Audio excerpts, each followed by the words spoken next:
Hello everyone, and welcome back to our channel.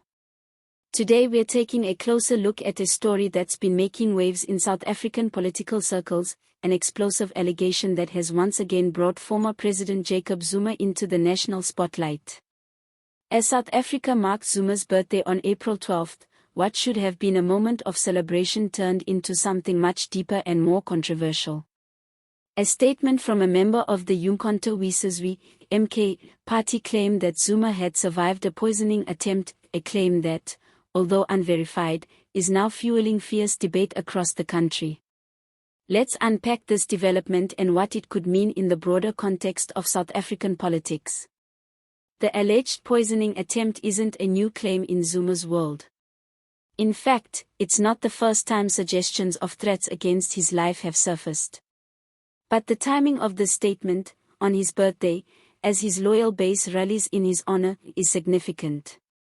It plays directly into the image many of his supporters have of Zuma, not just a former president, but a political survivor.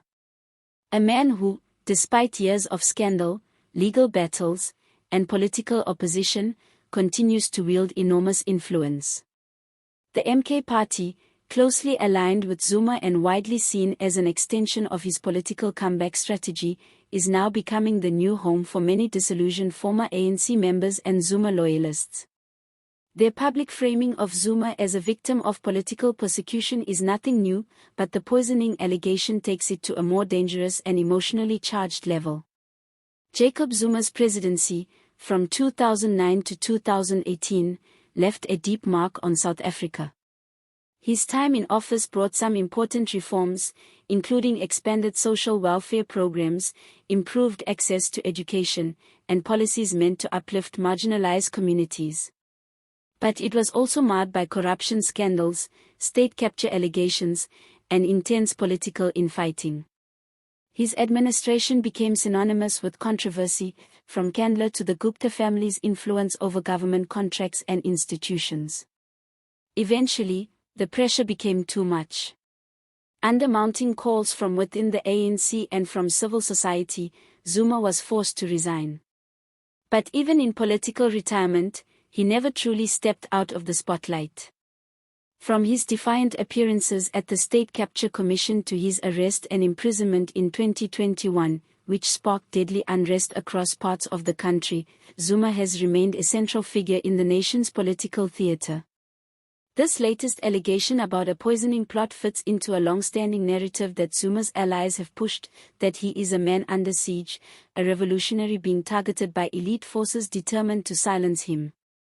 Whether these threats are real or exaggerated, they play a powerful role in the public imagination, especially among those who believe Zuma has been unfairly treated by the system. But let's be clear, there's no verified evidence backing the poisoning claim. No medical records, no independent investigation, no official statement from law enforcement.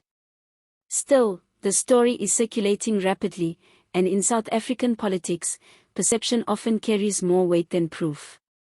This is the danger we face, a space where facts are murky, but narratives are sharp, emotional, and divisive. And that's why this story matters.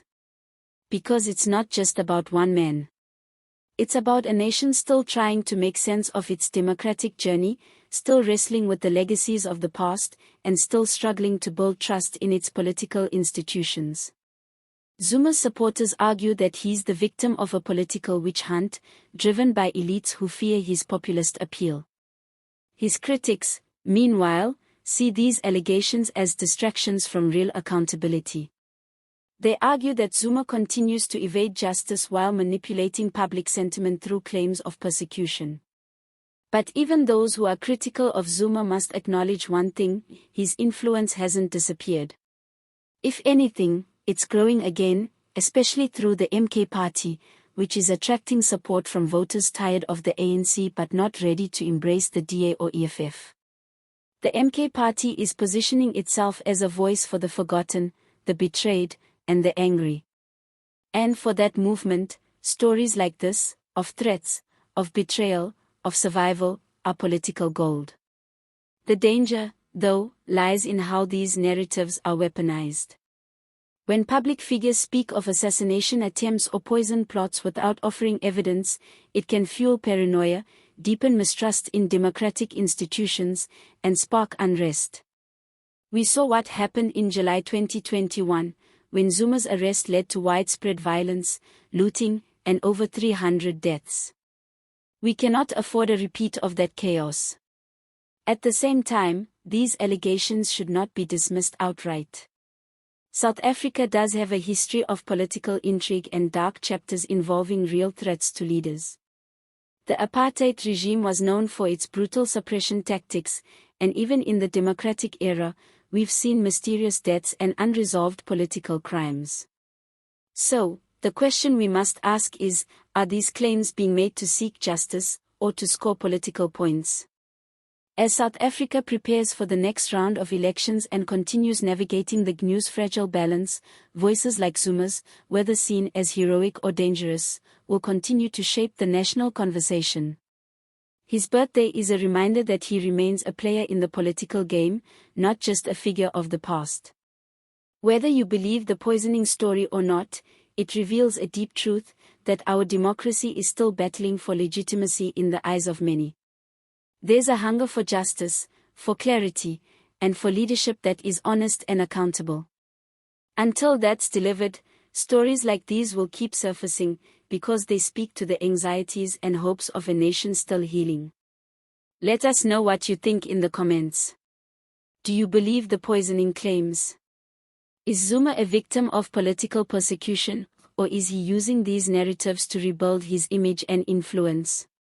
Don't forget to like this video, subscribe to the channel, and hit that notification bell so you never miss a deep dive into South Africa's most pressing political stories. Thanks for watching, and as always, stay informed, stay critical, and stay active in shaping our democracy. See you next time.